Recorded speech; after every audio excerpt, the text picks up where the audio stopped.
வணக்கம் நண்பர்களே, welcome to my channel let's play fantasy. இன்னைக்கு நம்ம என்ன மேட்சுக்கான ப்ரெடிக்ஷன் பார்க்க போறோம்னா, பிபிஎல்ல 34வது மேட்சான சிட்னி சிக்ஸர்ஸ் வெர்சஸ் சிட்னி தண்டருக்கான ப்ரெடிக்ஷன் தான் பார்க்க போறோம். நம்ம சேனல்ல ஜாயின் பண்ணல அப்படின்னா மறக்காம ஜாயின் பண்ணி சப்போர்ட் பண்ணுங்க நண்பா. முக்கியமான அப்டேட் பிளஸ் ஃபைனல் டீம் எல்லாமே நம்ம டெலிகிராம் சேனல்ல ஃப்ரீயா கொடுத்துட்டு இருக்கோம். ஸோ நீங்க இது வரைக்கும் ஸ்போர்டசி ஆப்ல ஜாயின் பண்ணலாம், ஜாயின் பண்ணிக்கோங்க. தமிழ்நாடு நண்பர்களால் உருவாக்கப்பட்ட ஒரு பெஸ்ட் ஃபேண்டசி ஆப். நமக்கு வந்து பாத்தீங்கன்னா பிக் ஒன் பிளேயர் ஆப்ஷன் அப்படிங்கிற பாப் ஆப்ஷன் இருக்கு, என்ட்ரி ஃபீஸ் வைஸ் எல்லாமே அவைலபிளா இருக்கு. அதுக்கப்புறம் ஏகப்பட்ட ஃபியூச்சர் வந்து நமக்கு வந்து கொடுக்குறாங்க. டெய்லி ஃப்ரீ கிவ்அவேயும் நம்ம தமிழ்நாடு யூசருக்கு வந்து கொடுக்குறாங்க. ஸோ மறக்காம ஜாயின் பண்ணி சப்போர்ட் பண்ணுங்க. லிங்க் டிஸ்கிரிப்ஷன் பாக்ஸ்ல இருக்குது. ஸோ இன்னைக்கு மேட்ச் வந்து பாத்தீங்கன்னா சிட்னி கிரவுண்ட் தான். ஸோ அந்த கிரவுண்டை பொறுத்த வரைக்கும் பிச் ரிப்போர்ட்டை பார்க்கறதுக்கு முன்னாடி பாத்தீங்க அப்படின்னா என்ன மாதிரியான ரெக்கார்ட்ஸ் எல்லாம் கொடுத்துருக்குன்னு ஒரு டைம் பாத்தீங்கன்னா உங்களுக்கு இன்னமும் நல்ல ஒரு தெளிவு கிடைக்கும். ஸோ இந்த பிச் வந்து பாத்தீங்கன்னா ஓரளவுக்கு வந்து பாத்தீங்கன்னா பேட்டிங்க்கு சப்போர்ட் பண்ணக்கூடிய ஒரு பிச் தான். இங்க பாத்தீங்கன்னா ஒரு 175 160 அந்த மாதிரி வந்திருக்கு. இங்க பாத்தீங்கன்னா ஒரு 150 பிளஸ் அப்படிங்கிற மாதிரி ஸ்கோர் வந்திருக்கு. அண்ட் இந்த கிரவுண்டை பொறுத்த வரைக்கும் ஃபாஸ்ட் தான், நல்ல விக்கெட் எடுப்பாங்க. ஸோ பாத்தீங்கன்னா தெரியும், 2 மேட்ச்ல சேர்த்து பாத்தீங்கன்னா 18 விக்கெட் வந்து ஃபாஸ்ட் எடுத்திருக்காங்க. ஸ்பின்னர்ஸை பொறுத்த வரைக்கும் பாத்தீங்கன்னா 6. ஸோ 3ல ஒரு பங்கு தான் பாத்தீங்க அப்படின்னா ஸ்பின்னர் வந்து விக்கெட் எடுக்கிறாங்க. அண்ட் இந்த கிரவுண்டை பொறுத்த வரைக்கும் ஃபர்ஸ்ட் பேட்டிங் பண்ற டீமுக்கு வந்து அட்வான்டேஜ் வந்து அதிகம். ஒரு மேட்ச் வந்து பாத்தீங்கன்னா 8 ரன் வித்தியாசத்துல சிக்ஸர்ஸ் வின் பண்ணிருக்காங்க. 155 ரன் அடிச்சு கூட பாத்தீங்கன்னா 1 ரன் வித்தியாசத்துல வின் பண்ணிருக்காங்க. ஸோ ரெண்டுமே ஃபர்ஸ்ட் பேட்டிங். அதே மாதிரி சிட்னி சிக்ஸர்ஸோட ஹோம் கிரவுண்டுங்கிறதுனால சிக்ஸர்ஸுக்கு வந்து பாத்தீங்கன்னா இது வந்து ஒரு அட்வான்டேஜான ஒரு பிச்சா இருக்கும். ஏன்னா 2 மேட்ச் ஆடி 2மே அவங்களோட ஹோம்ல வந்து வின் பண்ணியிருக்கிறாங்க. அடுத்து பாத்தீங்க அப்படின்னா ரெக்கார்ட் வைஸா டோட்டலா 2 மேட்ச் 2மே பேட்டிங் ஃபர்ஸ்ட் 150 to 169க்குள்ள 3 இன்னிங்ஸ் ஆடி இருக்காங்க. 170 to 189க்குள்ள ஒரு இன்னிங்ஸ் ஆடி இருக்காங்க. High score sixers, low score வந்து அடிலைட் ஸ்ட்ரைக்கர்ஸ் வந்து ஸ்கோர் பண்ணியிருக்காங்க. இப்போ வந்து நம்ம ப்ரெடிக்ஷன் பார்த்துடலாம். ஸோ பாத்தீங்கன்னா இன்னைக்கு மேட்ச்ல வந்து பாத்தீங்கன்னா ஸ்டீவ் ஸ்மித்லாம் வந்து உள்ள வர்றாரு. ஸோ ஆல்மோஸ்ட் அவங்க வந்து ட்விட்டர் பேஜ்ல கன்ஃபார்ம் ஸ்டீவ் ஸ்மித் உள்ள வர்றாருங்கிறாங்க. ஸோ அதனால வந்து பாத்தீங்கன்னா டேனியல் ஹியூக்ஸ் பிளேஸ் வந்து பாத்தீங்கன்னா ஸ்டீவன் ஸ்மித் தான் வந்து ஆடுவாரு. வேற எந்த சேஞ்ச் அவங்களுக்கு பண்றதுக்கான வாய்ப்பு கிடையாது. அதனால டேனியல் ஹியூக்ஸ் பிளேஸ்ல தான் ஆடுறாரு. இருந்தாலும் சரி, ஸ்டீவ் ஸ்மித்னு போட்டு எல்லாம் எம்டியா கொடுக்கறதுக்கு டேனியல் ஹியூக்ஸ் நேமை போட்டு எல்லாமே கொடுத்தோம் அப்படின்னா, ஒருவேளை டேனியல் ஹியூக்ஸ் ஆடினார் அப்படின்னா உங்களுக்கு யூஸ்ஃபுல்லா இருக்கும் அப்படிங்கறதுக்காக தான் அந்த இது கொடுத்துருக்கேன். பட் நான் ஃபர்ஸ்டே இன்ஃபார்ம் பண்ணிட்டேன், ஸ்டீவ் ஸ்மித் வந்து கன்ஃபார்ம் வந்து பாத்தீங்கன்னா ஆடுறாரு. அவங்களோட ட்விட்டர் பேஜ்ல தான் போட்டிருக்காங்க. அண்ட் பிலிப்பி வின்ஸ் 2 பேரும் பாத்தீங்கன்னா ஹார்ட் ஹிட்டர்ஸ். நம்ம பார்த்த மாதிரி பாருங்க, பிலிப்பி வந்து பாத்தீங்கன்னா எல்லா மேட்சுமே ஒரு கொஞ்சம் கணிசமான ஸ்கோர் ஆடினாரு. ஆனா வின்ஸ் வந்து மொத்தமே 2 மேட்ச் தான் ஆடி இருக்காரு நல்லா ஸ்ட்ராங்கா. அதுவுமே பாத்தீங்கன்னா 2மே 83 79 பயங்கரமா வந்து ஸ்கோர் பண்ணி இருக்கிறாரு. அண்ட் அதுக்கு அடுத்து ஸ்டீவ் ஸ்மித் உள்ள வர்றாரு. அவர் வந்து பாத்தீங்கன்னா கொஞ்சம் நின்று நிதானமா ஆடக்கூடிய பிளேயர் அப்படிங்கறதுனால அவரும் நல்லா ஆடுவார். ஒரு மினிமம் பாத்தீங்கன்னா 30+ ரன் வந்து ஸ்டீவ் ஸ்மித்தால ஈஸியா ஸ்கோர் பண்ண முடியும். அடுத்து மோசஸ் ஹென்ரிக்ஸ் பார்த்தோம் அப்படின்னா நல்ல பேட்டிங் பிளஸ் பவுலிங் பேக்கப் உள்ள பவுலர். பவுலிங் வந்து பாத்தீங்கன்னா அதிகபட்சமா 2 ஓவர், அதுவுமே ரொம்ப ரேர் தான். ஏன்னா அவங்களுக்கு ஆல்ரெடி 5 மெயின் பவுலர் இருக்காங்க. 6வது ஆப்ஷன்ல ஜோயல் எட்வர்ட்ஸ் இருக்காரு. 7வது தான் பாத்தீங்க அப்படின்னா நமக்கு வந்து மோசஸ் ஹென்ரிக்ஸ் வராரு. அதனால அவருக்கு பெருசா ரோல் எதுவுமே இருக்காது.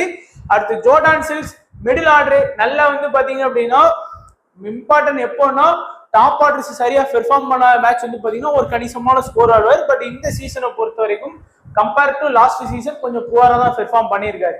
அடுத்து Joel Edwards one of the best player இந்த சிட்னி சிக்ஸர்ஸ் சொல்லலாம். ஏன்னா எல்லா மேட்சுமே ஓரளவுக்கு வந்து பாத்தீங்கன்னா ஒரு கணிசமான ஃபேண்டசி பாயிண்ட் வாங்கி கொடுத்துருவாரு ஜோயல் எட்வர்ட்ஸ்.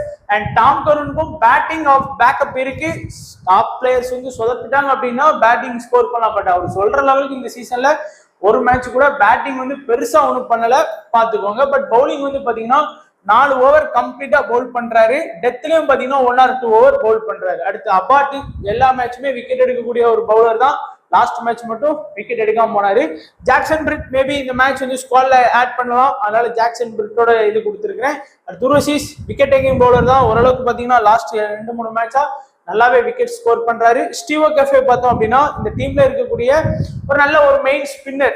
லாஸ்ட் மேட்ச் பாத்தீங்கன்னா 3 ஓவர் பவுலிங் பண்ணி விக்கெட் எடுக்கல. அது முந்தின மேட்ச்ல ஒரு விக்கெட் 2 மேட்சா விக்கெட் எடுக்கல. 4 ஓவர் பவுலிங் பண்ணி ஒரு விக்கெட் ஃபர்ஸ்ட் மேட்ச்ல எடுத்திருக்காரு. ஸோ இம்பார்ட்டன்ட் வைஸா பார்த்தோம் அப்படின்னா நமக்கு வந்து ஜோயல் எட்வர்ட்ஸ் வந்து ரொம்ப இம்பார்ட்டன்ட், டாம் கருன், அடுத்து அபார்ட், இந்த 3 பேருமே ரொம்ப இம்பார்ட்டன்ட். அடுத்து வந்து பாத்தீங்கன்னா வின்ஸ் வந்து லாஸ்ட் மேட்ச்ல ஸ்கோர் பண்ணதுனால மோஸ்டா எல்லாருமே இந்த மேட்ச் அவரை ட்ரை பண்ணுவாங்க. பட் நீங்க வந்து பிலிப்பியை பிக் பண்ணலாம், Steve Smith, Moses Hendricks option கூட நீங்க போகலாம். வின்ஸ் மேபி ஃபிளாப் ஆனா ரொம்ப யூஸ்ஃபுல்லா இருக்கும் நமக்கு, அவரை டிராப் பண்ணிட்டு போனோம் அப்படின்னா. அண்ட் சிட்னி தண்டரை பொறுத்த வரைக்கும் பாத்தீங்கன்னா இந்த சீசன் அவங்களோட பெர்ஃபார்மன்ஸ் வந்து ரொம்ப வீக்கா தான் இருக்கு.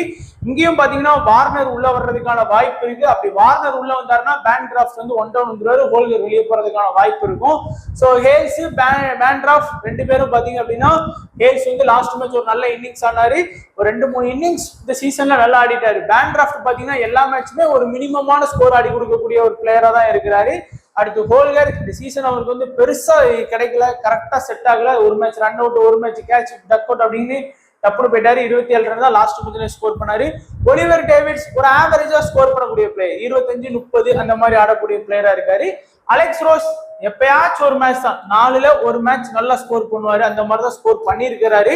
இந்த சீசன்ல ஹையஸ்ட் பாத்தீங்கன்னா 46 தான். டேனியல் சாம் சொல்லவே வேணாம், பேட்டிங் பிளஸ் போலிங் ஆப்ஷன் இருக்கக்கூடிய பெஸ்ட் ஆல்ரவுண்டர். எல்லா மேட்சுமே ஒரு கணிசமான பாயிண்ட் வாங்கி கொடுத்துருவாரு. ஒரு இந்த மேட்ச் லாஸ்ட் மேட்சும் முதல் மேட்ச் தான் ஒரு ஃபிளாப்பான ரிசல்ட் கொடுத்திருக்காரு. மீதி 4 மேட்சுமே பெஸ்டான பாயிண்ட் தான் வாங்கி கொடுத்திருக்காரு. கிரீன் வந்து பாத்தீங்கன்னா யாருமே எதிர்பார்க்காத ஒரு பிளேயரா இருப்பாரு. லாஸ்ட் மேட்ச்ல கூட நம்ம ட்ரை பண்ணியிருந்தோம். பேட்டிங்ல ஒரு 15 ரன் பிளஸ் ஒரு விக்கெட் 25 போது நல்ல ஃபேண்டசி பாயிண்ட் ஒரு 55 பாயிண்ட் வாங்கி கொடுத்துட்டாரு. ஸோ கிரீன் வந்து கண்டிப்பா ட்ரை பண்ணுங்க. ஏன்னா எல்லா மேட்சுமே பாத்தீங்கன்னா ஒரு விக்கெட் எடுத்து கொடுத்துருக்காரு. ஒரு 6ல 4 மேட்ச் விக்கெட் எடுத்து கொடுத்துருக்காரு. பிளஸ் பேட்டிங்கும் கொஞ்சம் கணிசமா ஆடக்கூடிய பிளேயரா இருக்காரு. சாந்து நல்ல ஒரு மெயின் ஸ்பின்னரா, ஃபாஸ்ட் போலரா இருக்காரு. லாஸ்ட் மேட்ச் பவுல் பண்ணி விக்கெட் எடுக்கல. அடுத்து மெக்கானிட்டர் பாத்தீங்கன்னா லாஸ்ட் மேட்ச் தான் இந்த சீசன்ல நல்லா பெர்ஃபார்ம் பண்ணாரு. தொடர்ந்து பாத்தீங்கன்னா 4 மேட்சா விக்கெட் எடுக்கல, பட் லாஸ்ட் 2 மேட்சா விக்கெட் எடுத்துட்டு இருக்காரு. ஹேட்சர் ஆடுறதுக்கான வாய்ப்பு இருக்கு. ஏன்னா கில்கிஸ் பாத்தீங்க அப்படின்னா லாஸ்ட் மேட்ச் சரி எல்லா மேட்சுமே அவர் இறங்கின ஒரு மேட்ச் கூட ஒரு 10 ரன் கூட அடிக்க மாட்டேங்காரு. அதனால அவங்க வந்து பவுலிங் ஆப்ஷன் கூட போகலாம். இல்ல வார்னர் உள்ள வந்தாருன்னா அவருக்கு வார்னர் கூட கில்கிஸ் வெளியிட்டு வார்னரை போட்டு கூட அவங்க வந்து ஆடலாம். ஷாங்கா மெயின் ஸ்பின்னர் இந்த டீம்ல வந்து பாத்தீங்கன்னா இருக்கிறதுல மெயின் ஸ்பின்னர் வந்து ஷாங்கா தான். ஷாங்கா அதுக்கு அடுத்துதான் கிரீன், 2 பேருமே நல்ல ஒரு ஸ்பின்னர் ஆப்ஷன்ல இருக்கிறாங்க. ஸோ இம்பார்ட்டன்ட் விஷயம் பாத்தீங்க அப்படின்னா Daniel Sams, Green, McAndrew, Alex Hales, Bancroft, David Warner, பிளாண்டர் தான் ரொம்ப இம்பார்ட்டன்டா இருப்பாரு. அண்ட் இப்போ நம்மளுடைய ஸ்மால் லீக் டீம் பாத்தீங்கன்னா உங்களுக்கு தெரியும். ஸோ சிட்னி சிக்ஸர்ஸ் வந்து பாத்தீங்கன்னா அபிஷியலா கன்ஃபார்ம் பண்ணிட்டாங்க ஸ்டீவ் ஸ்மித் ஆடுறாருன்னு. இன்னும் சிட்னி தண்டர் வந்து இன்னும் வார்னர் கன்ஃபார்ம் ஆடுறாருன்னு சொல்லல. அதனாலதான் நம்ம சொல்ல முடியல வீடியோ எடுக்கிறதுக்கு முன்னாடி. ஒருவேளை ஆனாரும் நம்ம சொல்லிடுறோம். So Bancroft, Vince, Alex Hales, Edwards, Tom Curran, Henriques, Green, Sams, Abbott, Dwarshuis, McAndrew. So ஓரளவுக்கு எல்லாமே சேஃபான டீம் தான் நம்ம போட்டிருக்கோம். ஸோ ஓரளவுக்கு ஒர்க் ஆகும்னு நினைக்கிறேன். கேப்டன் வைஸ் கேப்டனை பொறுத்த வரைக்கும் ஆல்மோஸ்ட் எல்லாருமே பாத்தீங்கன்னா டேனியல் சாம்ஸ் கேப்டனா ட்ரை பண்ணுவாங்க. வைஸ் கேப்டன் ஆப்ஷன்ல எட்வர்ட்ஸும் பெஸ்டா இருக்கும், டாம் கருனும் வந்து பாத்தீங்கன்னா பெஸ்ட் ஆப்ஷன்ல இருப்பாங்க.